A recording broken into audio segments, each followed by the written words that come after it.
Hello, everyone, and welcome to another series in our CPD in 43. Um, we have today Keim Mineral Paints with Bryan Roe presenting for us. So I hope you're all looking forward to it. Really interesting paint manufacturer and supplier, and some really interesting points to be raised. And I know it's a very detailed subject, but please do if you have any questions, please do add them into the chat box. I will be here manning the chat box in the background whilst Bryan's speaking, and obviously I'll come back in for the Q&A session later on. Just so you're aware, we do have some other CPDs scheduled in. So obviously we've got today's, which is Keim Paints. We have Savills, which is on Wednesday, the 26th of October. That's live on Eventbrite, so please do sign up to that. Following that, we have a sustainability consultant achieving net zero carbon in construction on Wednesday, the 23rd of November. And we have yet to advertise that on Eventbrite, but please do keep an eye out for that. And our final event for the year, which is going to be in December, we've yet to release the advertising material for that, but that's for Spacemaker, really interesting conceptualization software which allows you to sort of almost with AI plan out sites. So that's a really interesting one. Some really key individuals going to be speaking on that subject. So without further ado, I'm going to hand straight over to Bryan, and I'm going to step back into the background. Thanks, Ismon. Right, it's always the nervous bit. Make sure my screen comes up.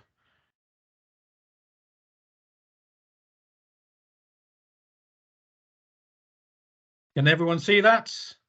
That's fine, yeah. It's all looking good. Right, it's an introduction to Keim Mineral Paints, a silicate paint system. I'm going to kind of breeze through the history. I've taken a lot of these slides out, but I just thought it'd be interesting to show you that's a 1920s Art Deco poster of Keim. We've been around since 1878, so a really good pedigree of paint. So first of all, why do we paint? Surface protection is the main thing against driven rain, acid rain, water damage, friability of both the paint and the underlying substrate, and again UV light, which causes all sorts of degradation.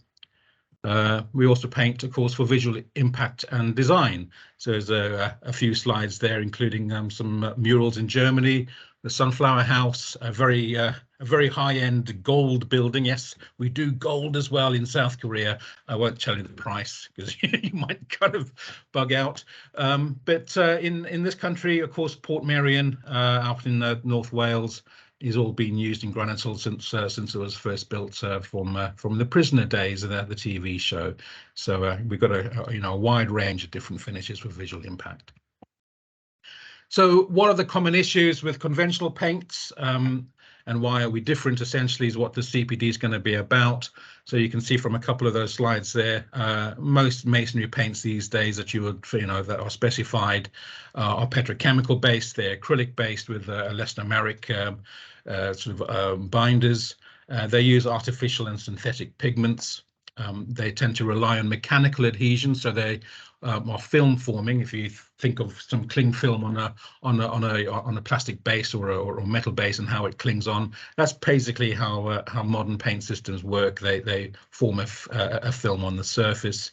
Often they need a stabilizing primer, so raw substrates would need a mist coat of some sort, or if you're dealing with limes, you'd need an alkali resistant paint, etc. They're subject to UV degradation, so often is the case, and certainly the one where you've got Colbeck Muse on the bottom image there is through embrittlement from UV degradation. So you kind of get hairline cracks, and then you get moisture ingress through that, and then that causes all sorts of issues. They are higher in VOCs generally. EU regulations, means that most modern paint systems are kind of VOC low in VOCs and solvents, but often they use masking elements. So you don't always get a full story from just reading that there's a low VOC on a product. And the key thing really in comparison with our paint system is that they tend to be a whole lot less breathable, so you cause this blistering and the flaking of the paint from underlying water ingress issues is a real problem.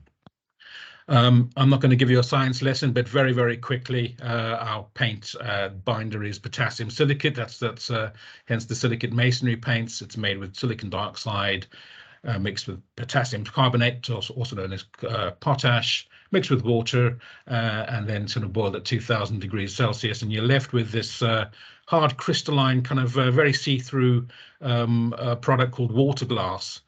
What we do is we use that water glass, make it resoluble with H2O, the water, and there's a bit of alchemy and top secrecy, a la Coca-Cola or something, and then heat it under pressure at 200 degrees Celsius, and you're left with this kind of quite clear, slightly yellowy sort of liquid, which is the potassium silicate in its pure form.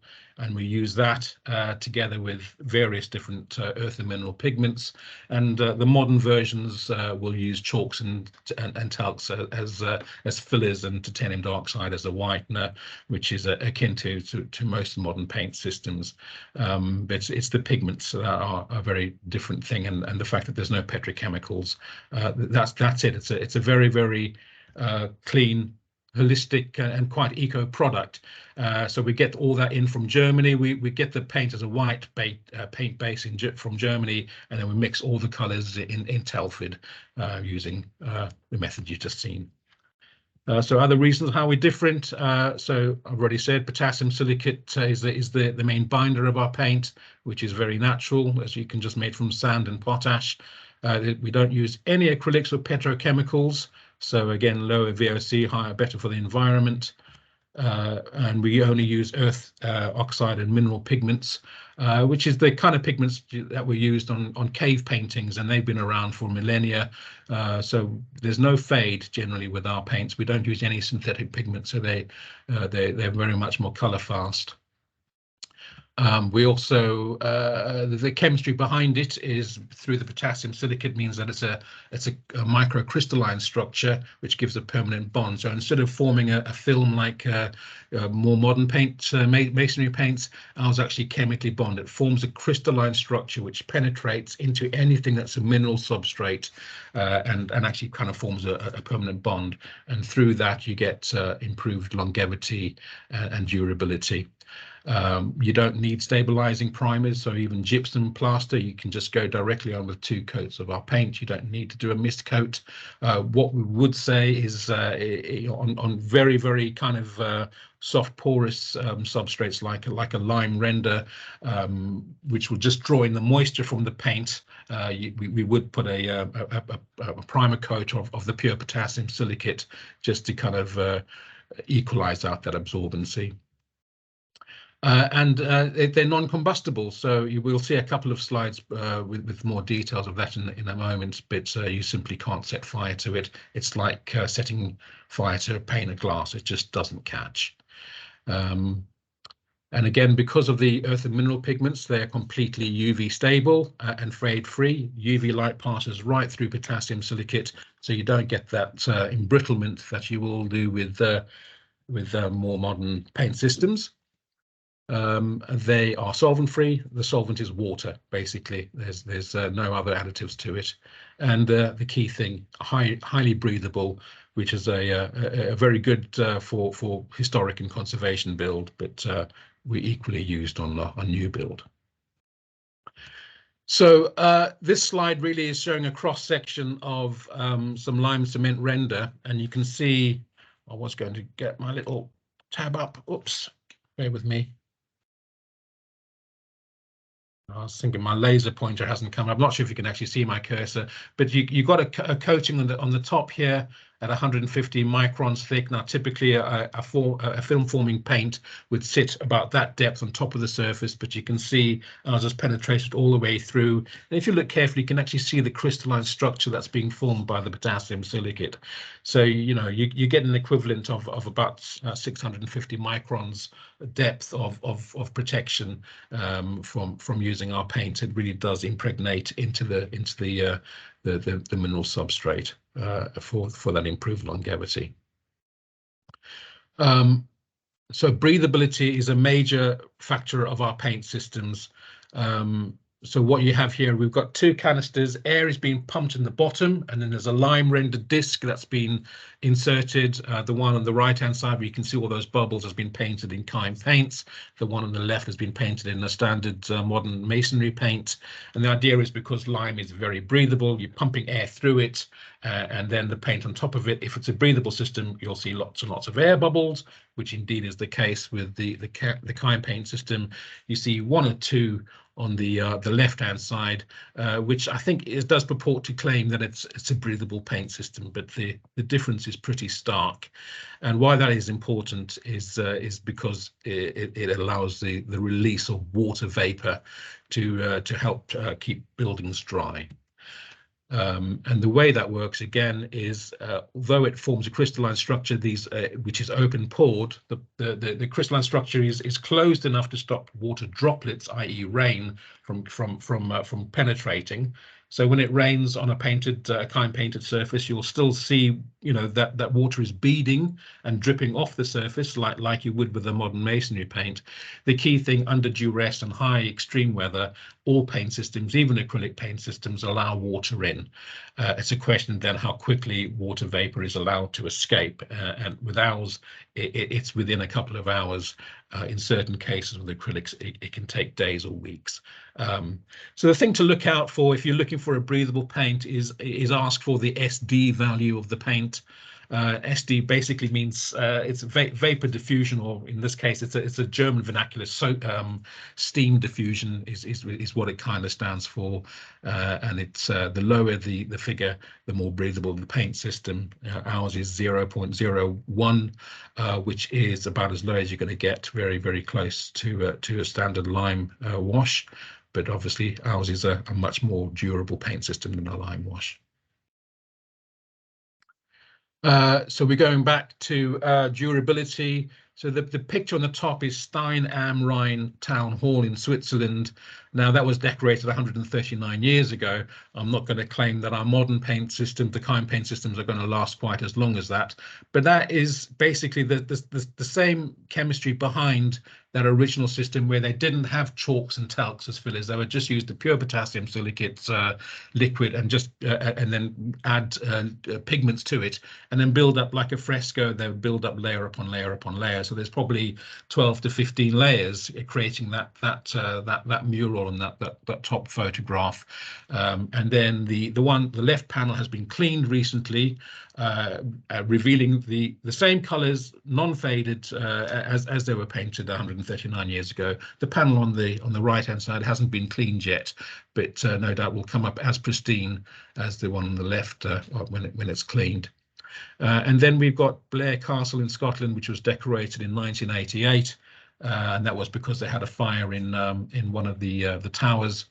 But that lasted sort of plus 30 years. Now that's quite a long time. We'd normally stay around about 15 years before you need one decoration cycle. Other benefits are cleanliness.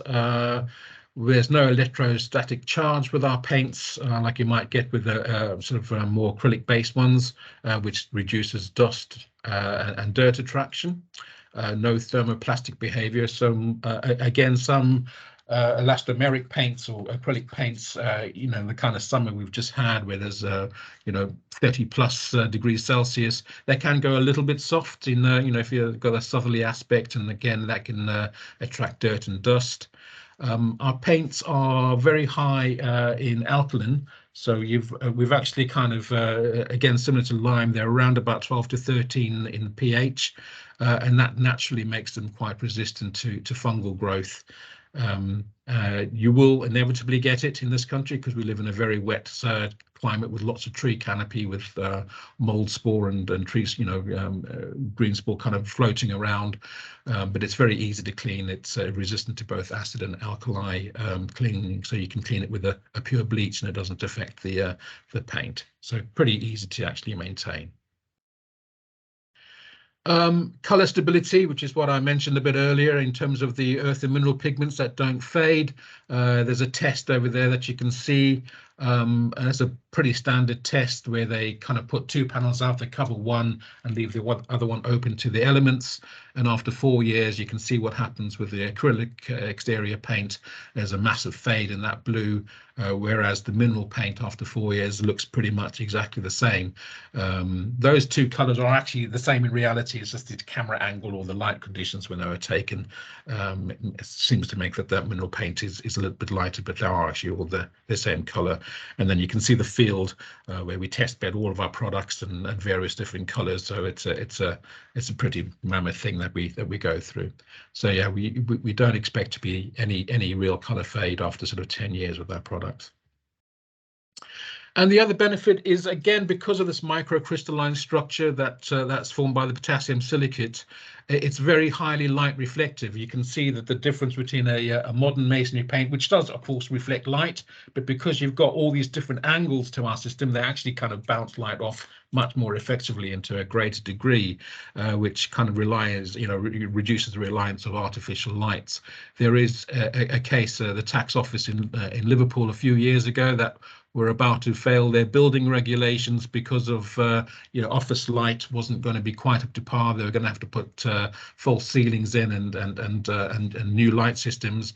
They painted the walls with our EcoSil ME interior paint, and it just brought it up sufficiently, with the LRV being very high for white at 85%. So LRV means light reflective value, and it just meant that they could pass the building regs without the need of extra lighting in that building, which saved them a ton of money. Other benefits, mineral paints, particularly with ours, it's in the environment and sustainability. As we've seen already, we only use the earth and mineral pigments, which are natural. We use the potassium silicate, so although there's chemistry behind it, of course, like all things, it is all based on quartz sand and potash, which are natural ingredients. So they're free from petrochemicals and chemical solvents. Natural waste, you can literally biodegrade our product. What I say, if you've got leftover paint, if you pour it out onto a piece of cardboard, let that dry out and tear up the cardboard, you can literally stick that into your compost bin with no ill effect. We also have environmentally friendly manufacturing processes. So we use rain harvested water, etc. in the factory in Germany. Here in Telford, we take all the solids out of the paint and let the water drain away, and then we compost the solids from the paint system. And you'll see how that works in a little bit with another slide where we cradle to cradle, which is a new certification we've just received. So solvent free, low VOC, there's literally no smell. You can move into a room the same day without any problems, and I've done that myself. Naturally resistant to mold and fungal growth because of the high alkaline content, which is antibacterial. We've got two paints which have a particular type of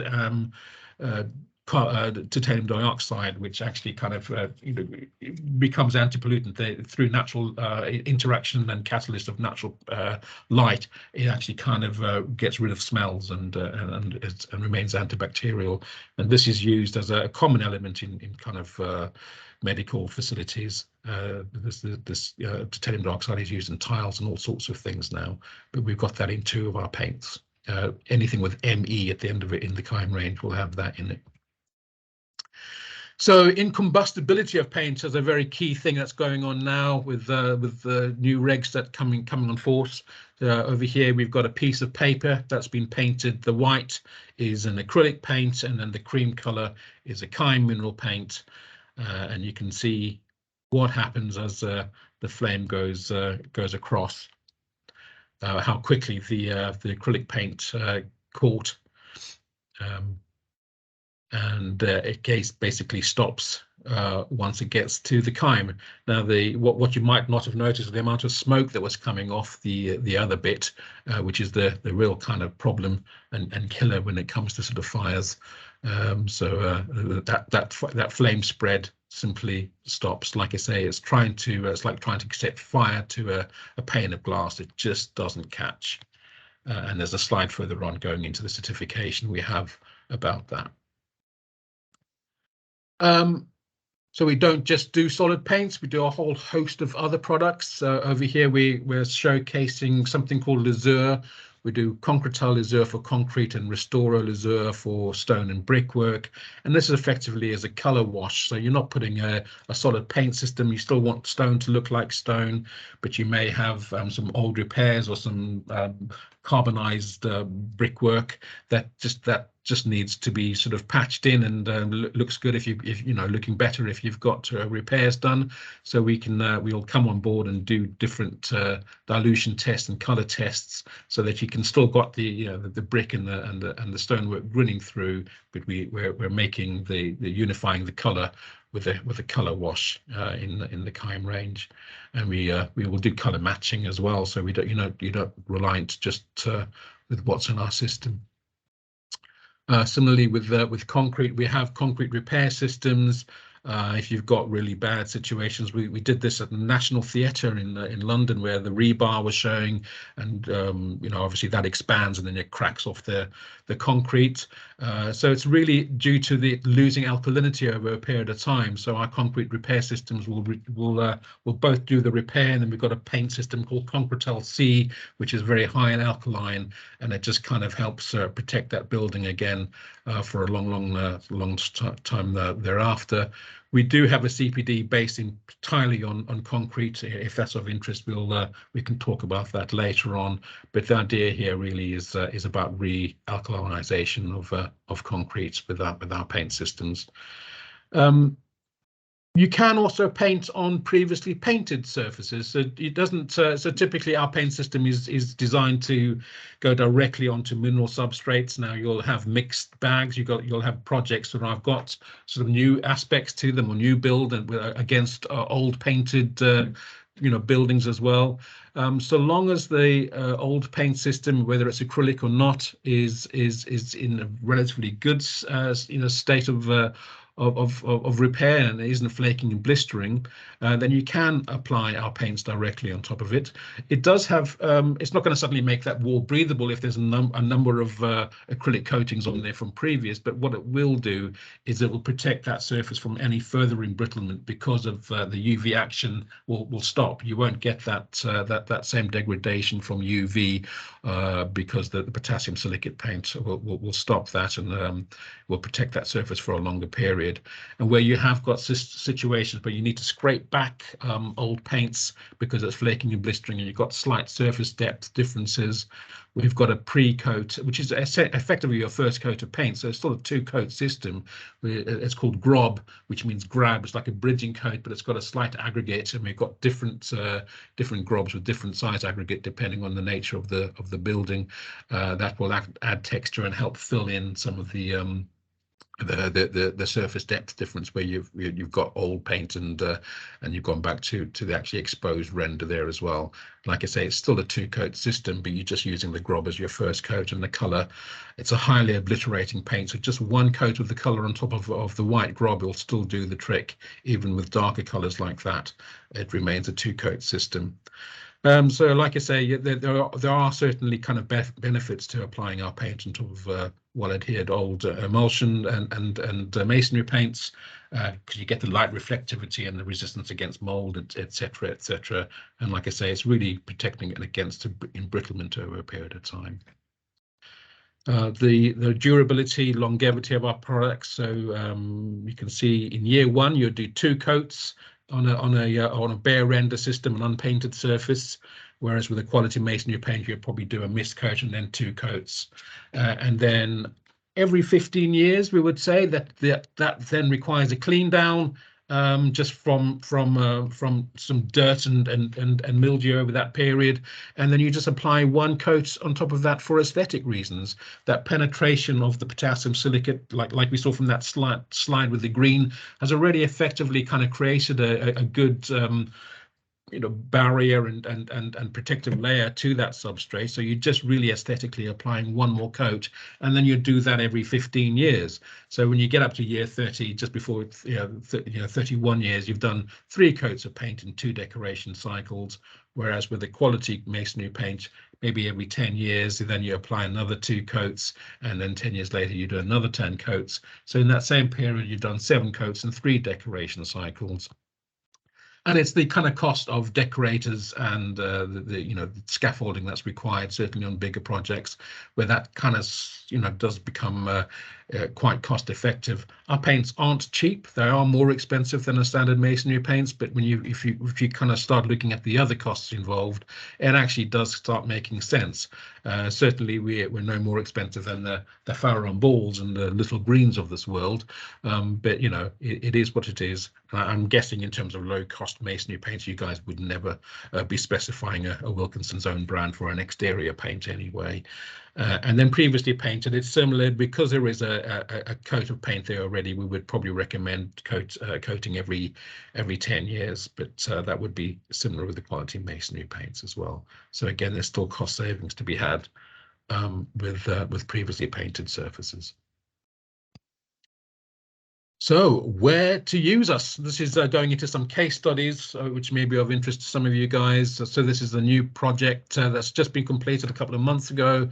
Wellingborough HMP, Her Majesty's Prison Services. So there are a whole bunch of prisons that have been built recently in Wellingborough, and that's used our soldered at ME. That was Dave, who looks after the East region, did rather well out of that project. You can see how much paint was used, and that was used precisely because they wanted the longevity. Again, you wouldn't want to be painting those structures too often. Concrete refurbishment. The one on the top left is an urban splash development, Park Hill Estate in Sheffield, and you can see how the concrete still makes that concrete look like concrete, but how much better it is compared to what it used to look like. It's a phenomenal change. The video and the other slide for fans of Pink Floyd, of course. Here's the solid ME being airless sprayed on. It can be rolled or brushed, or in this case airless sprayed. But again, you wouldn't want to be doing those chimney stacks in every 10 years. So we'd expect that to last 15 to even 20 years. I've certainly been to projects where after 20 years, one clean down and a single coat of paint is all that's required. And I believe that Basilica is being open to the public this week, I believe. So go have a look. Decorative finishes. So we do have kind of golds and bronzes and copper kind of finishes, which are highly reflective and look amazing. They're not the cheapest things. We do have a few projects, some Hindu and Buddhist temples where they're used on their domes in this country, but they tend to use it a lot in sort of Saudi Arabia and so in this case in France, where they've got these really incredible kind of gold finishes. But yeah, do ask if you're interested in seeing some of the colours swatches we've got of that. It looks absolutely amazing. This is something we're doing an incredible amount of at the moment. So looking at upcycling. So you've got these sort of slightly tired looking 80s buildings in the red brick that just don't look quite up to scratch in the 21st century. A lot of them are going dark grey or black. So Kidd House in Leeds, you've got the before and after. It's really quite an amazing transition. We've got dozens of projects doing this sort of thing at the moment. Another really nice one is the Whitfield Street one in London. The before and after again is pretty stark. You had that yellow brick that was getting carbonized and looking quite blackened, and a rather tired looking cladding on some of that block. They took the cladding off and used our Restorer Lazur. So this is a color wash. So again, the brickwork still very much looks like brickwork. You've got some of the original elements of the brick, the slight discolorization, still grinning through, but we've just lightened the whole thing up with a white Lazur. I think this was like a 3-to-1 dilution. So it's 3 parts dilution to 1 part color, but we would work all that out for you on site. And it's made an amazing difference. Upcycling, don't knock these old buildings down, they're perfectly good, just let's tart them up a little bit. Again, that falls into the whole sustainability element of using Keim. And again, the Restorer Lazur here, where we've hidden some old repairs and just making the color look good.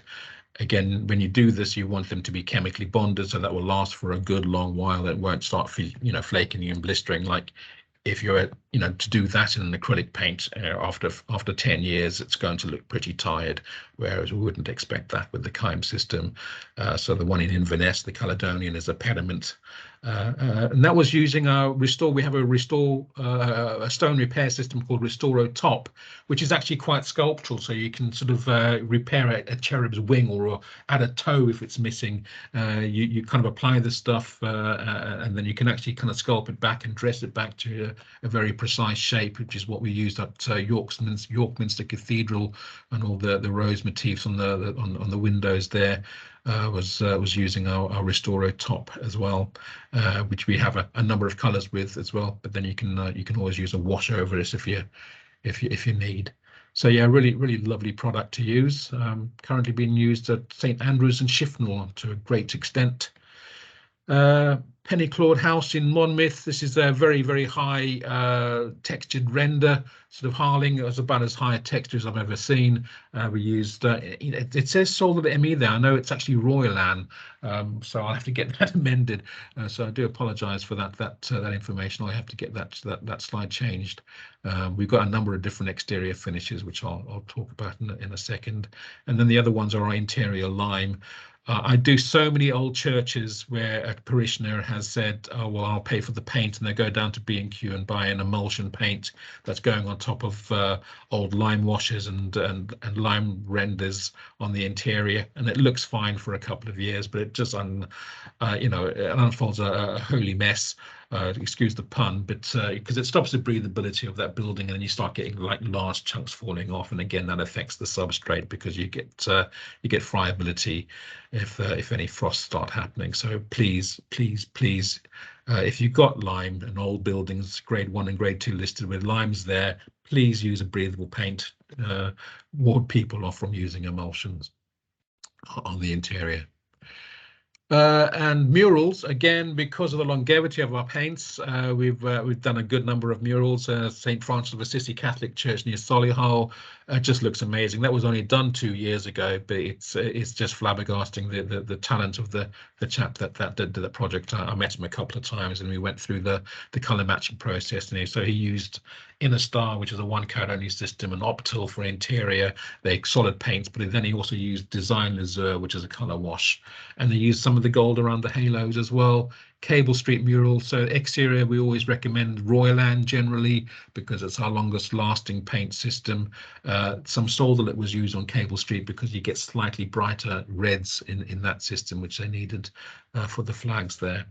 So yeah, really great paints for murals using the Royal Historic and Conservation. A few projects here in West London, and the Wallace Collection.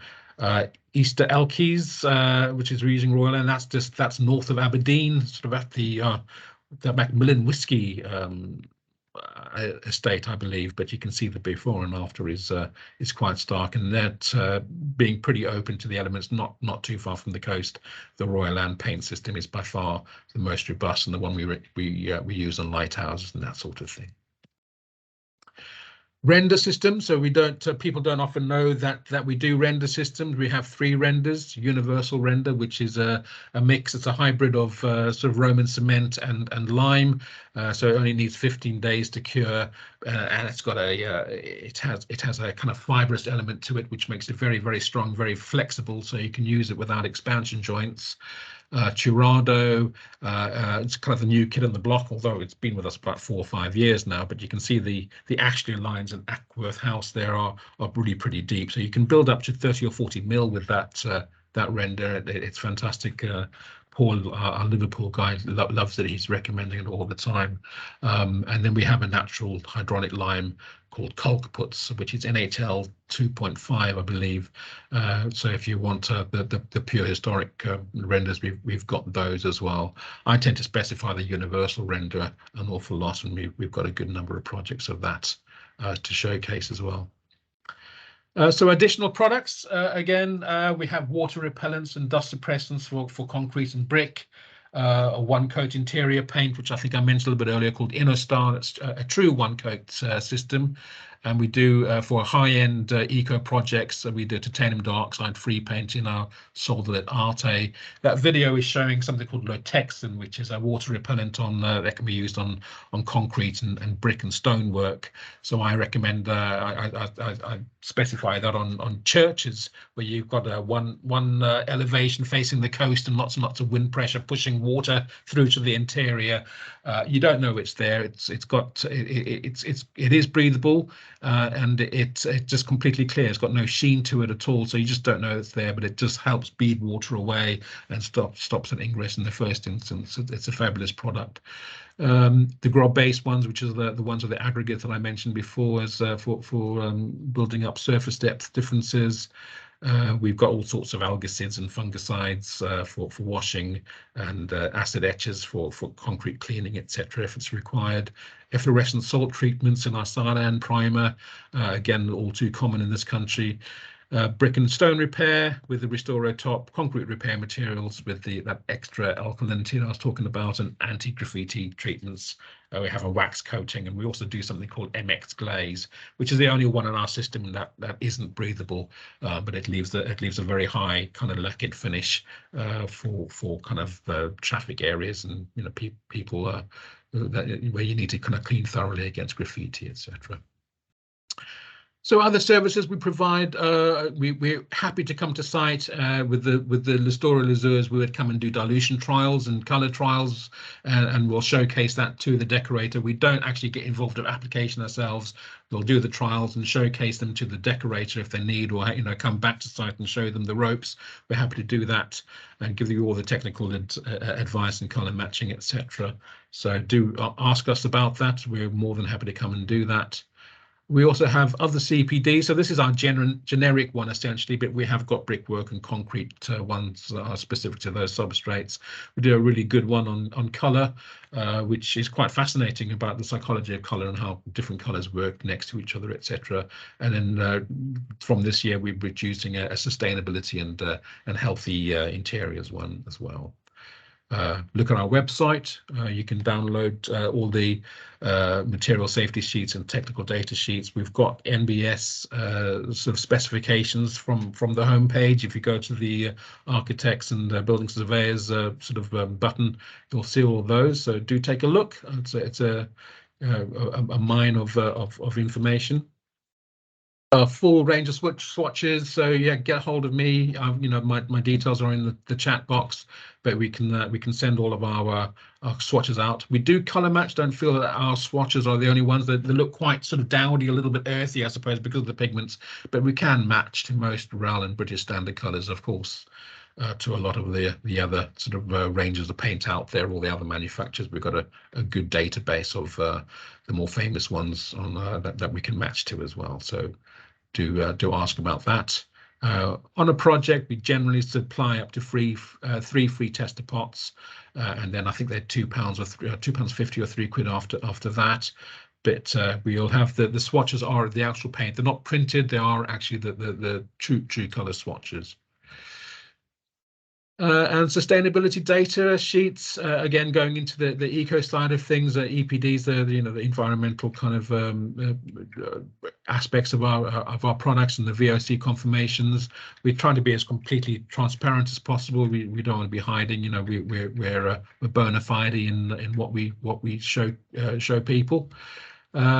The fire certification, which is a really key thing at the moment, particularly for buildings over 18 meters high, where you really do need to be using fire-resistant paints. Our exterior paints are A2 S1D0 classified, so A2 for non-combustible materials, S1 for little or no smoke, and D0 for no flaming droplets. We're happy to provide certification for whatever product you're interested in, and I think we've got that on pretty much all of our paint systems apart from Concretel C, I think, but it's and the interior paints, all of them comply to that certification. Third-party certifications for in the eco side of things, ISO 14001 for our management systems, the Alliance for Sustainable Building Products actively promote our paint systems. We've had good partnership with them for years. Nature Plus is more commonly known in Germany, but it's a pretty stringent certification for the eco side of manufacture and reliance. And we've received that literally in the last month. Cradle to Cradle, which you might be hearing about more often, and it's more internationally recognised. So it's really great to have, and that has been silver certificate for 65 of our products, interior and exterior, pretty much all of our paint systems basically. I think you need to be wood or composted gold, but it's yes, silver is a pretty high accreditation for a paint system in the cradle to cradle, and that's looking at the whole circular side of things from the raw ingredients right through to the manufacturer, and then what happens afterwards. It's a pretty high-end certification to have. So look out for that. We'll be promoting that a lot more on social media in the next few weeks. So please follow us. All the usual social media ones. I've got to confess, I have no idea what those last two kind of icons are. Obviously, LinkedIn. We're doing lots more kind of stuff on YouTube now with application advice and videos. So take a look at that. Twitter, Instagram, Facebook, all the usual ones. And no TikTok, I note, but I'm not that keen on TikTok, so that's not a problem. That's me. I know it might have been a little bit shorter than normal. I think I whizzed through a few of those slides. My stopwatch stopped, so so I don't know have any idea how far I've gone. But you've got my phone number. In terms of CPD certificates, we're more than happy to send some for your attendance if you feel that's warranted. Just contact me directly on my email address there, brian.roe@keimpaints.co.uk. We can sort of send out your attendance certificates for the CPD. What I have got right at the end is it's about 2.5 minutes of video. It's quite corporate video, so bear with that. All complete with children painting, etc. But it does kind of give you a very good précis of everything that we've been looking at today. And then we'll do some Q&As after this. So yeah, it's about 2.5 minutes. So you'll see 1878 is the inception. Keim were the first to manufacture potassium silicate paint. So all potassium silicate paints are born from the Keim recipe. And again, showcasing the ease and family friendliness of our paints. Shall we leave that playing in the background and sort of have a look at the Q&As? That's fine. We've had quite a few come in, so it would give us a chance to maybe cover a couple of extra ones. So please keep the video going. So the first question is from Lee. Thank you for your question. Are there any masonry materials you cannot apply the paint to? I missed that. I might need to stop the video because I can only just barely hear you, Usman. Sorry. Oh, maybe just mute it. I don't think anyone else can hear the sound for the video. All right. Okay. Oh, I'm not sure if I can mute it without. Oh, there we go. There's a button on the end. There we go. All right. I had to mute that. Oh, what have I done? I've done something. Oh goodness. Okay. Not a problem. So the question was from Lee. Are there any masonry materials you cannot apply the paint to? No. So if so long as it's a mineral surface, that's pretty much all modern building materials. Brick, stone, concrete, lime renders, gypsum plasters. They're all mineral based. So what you can't apply our paint onto is wood and plastic and metal, because they aren't minerals. We do say that you have to protect glass and windows with our paints, because that is a mineral, so it will chemically etch onto windows. So I mean, you've got a window of a couple of hours before that happens. But do protect your windows when you're painting with silicate paints, because it will kind of bond onto that eventually.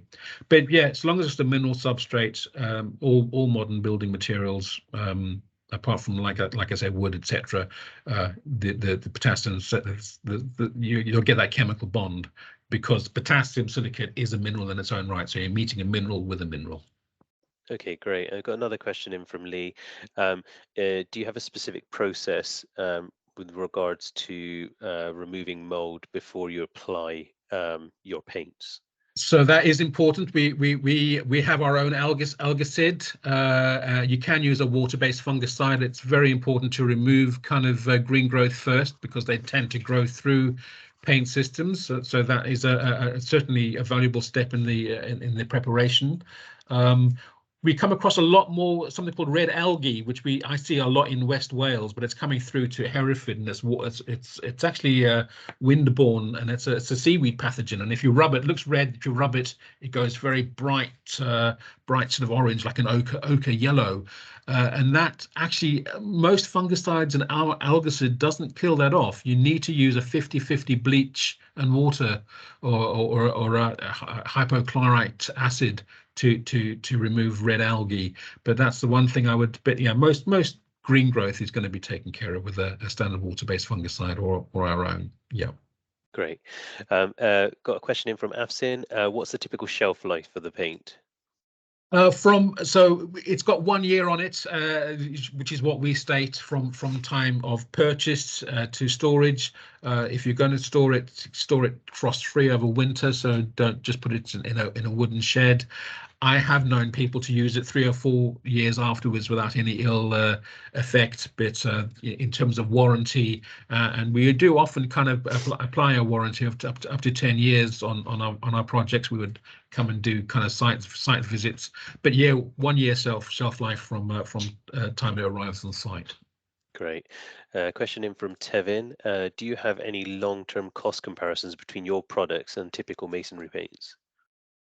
Well, apart from that graph that I showed you a bit earlier, where you're typically decorating less, I mean, I could ask the office to see if they've got a breakdown of that, but you're looking at a minimum of at least 5 years extra longevity against having to pay for scaffolding costs and that sort of thing. Question in from Stephen. Is it suitable for internal masonry where there is a corrosive environment? So we have been used certainly in swimming pool sort of areas where you've got sort of chlorinated air from the chemicals used. We don't recommend our interior paints, but our Royal paint system, which is the one that I mentioned we use on coastal areas, you can use that as an interior paint for more caustic environments. Yeah. Question in from Giles. Notwithstanding the antifungal properties from the titanium oxide added to some of your products, are fungicides added to any of your internal paints? Not to my knowledge, no. There's no fungicides in our interior paints. The titanium dioxide, which is a kind of nanoparticle of titanium dioxide in the EcoCell ME, it's naturally resistant as a catalyst with natural light, sunshine, to create that sort of antifungal effect. But there's no actual additives in it. No. Okay. We've got a question in from Marion. Which of the Keim range would you use inside on lime plaster?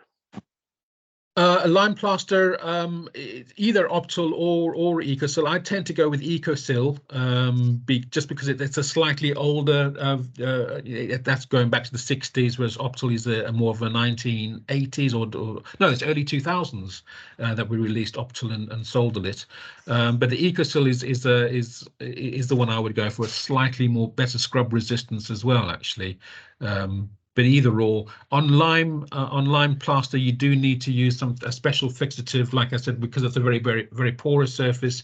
You need to put something called granityl dilution or special fixative, which is the potassium silicate in its purer form. It's a clear coat that you put on, and that just kind of helps reduce absorbency and equalizes the absorbency out before applying 2 coats of paint. Great. And we've got a final question, which is being asked between Chris and James. Um, does the fire paint work on external timbers? Uh, No, I wouldn't. I mean, it hasn't been tested because it's designed for as a mineral finish. It might offer X amount of protection, like we saw on that piece of paper. It stopped. It did stop sort of flame spread, but it hasn't been certified against on wood surfaces. So I couldn't wholeheartedly kind of say yes, absolutely fine. I mean, theoretically, yes, but it depends on the nature of the fire and the heat that's being generated. But I wouldn't use it. It's different from an intumescent paint or a sort of borax and stuff like that is used on timbers sometimes. But no, it hasn't certainly been certified. But you saw that video with the piece of paper where it stopped, but that was a very sort of not the highest heat in the world. So yeah, I couldn't answer that in an affirmative, I'm afraid. Great. What someone's managed to sneak in one final one. Why not? Trevor has asked, fixing cracks in a sand cement external render. We would generally cover the filler with an oil-based paint before painting the wall. Would you suggest an alternative method? I wouldn't. I wouldn't use an oil base. I mean, it depends on the nature of the crack. So that grob that I mentioned as a pre-coat, or was your first coat of paint, we've got that, which will actually fill hairline cracks from 0.5 mil up to 1 mil with just that product. Obviously, if you've got cracks bigger than that, which is often the case, we do have our own spactul, something called spactul filler, which you don't need to put anything on top of that again. I would advise the only other ones I recommend is something by Two Pray, which again is a mineral surface. But with our own fillers, you don't need to use an oil-based. I've not heard about that on cracks. Certainly heard about it in terms of trying to protect sort of old water stains and that sort of thing from bleeding through. But yeah, I mean, I mean, I think there might be a slight resistance because it is a water-based paint at the end of the day. So if you've got an oil-based on top of that, there's probably going to be some resistance with using the silicate paint on top of oil. Okay, great. Thank you for that.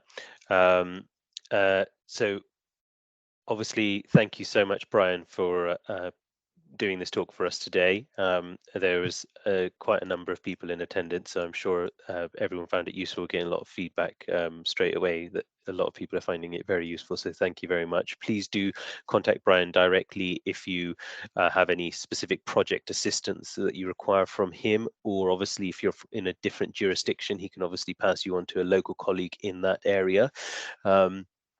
Likewise, as he mentioned, if you require any CPD certificates, please do get in touch with him directly also. As usual, this will be made available on YouTube in due course, so please keep an eye out for that if you would like to recap on the talk that we've had. And obviously, you can see that we've had our talk today from Keim Paints, which is part of our CPD in 43 series. So thank you very much, Brian, for that. And just a quick recap for the final few for the rest of the year. So we have Savills, which is a planning regeneration update. Some of you may have seen the one that we had last year. There was a lot of feedback where people asked if we could keep something along this line as a recurring annual event. So this is coming as a direct response to everyone asking for that. So as everyone probably is aware, there's been quite a lot of changes in the planning environment as well as the building regulations environment. So there's likely to be quite a lot of things to discuss, and that will come up in this talk. So please do sign up for this. This is actually live on Eventbrite and is on Wednesday, the 26th of October. The following one, which is yet to be advertised formally, but obviously because you're here today, we can show you, is Achieving Net Zero Carbon in Construction from Darren Evans, sustainability consultant. So another really interesting one. It's on 23rd of November. And then our final one for the year, which will be in December, is going to be on the 7th of December. Again, a similar time frame, and it's going to be Spacemaker, which is a really interesting piece of software, which is brought to you by now its new owner is Autodesk, but a very interesting piece of software that is really changing a lot of things in regards to sort of the way in which you conceptualize and develop a package of drawings at the very initial concept stage. So please do sign up for these when they become available. Thank you, as always, to our speaker. Thank you to everyone that's attending and supporting our series.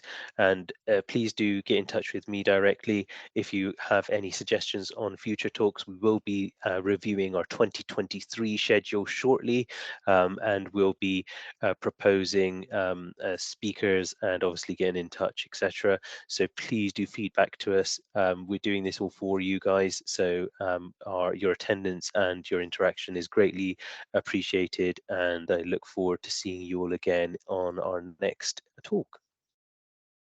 Thanks, Woodman. Great. I really appreciate you inviting me. No problem. Thank you, Brian. Take care now.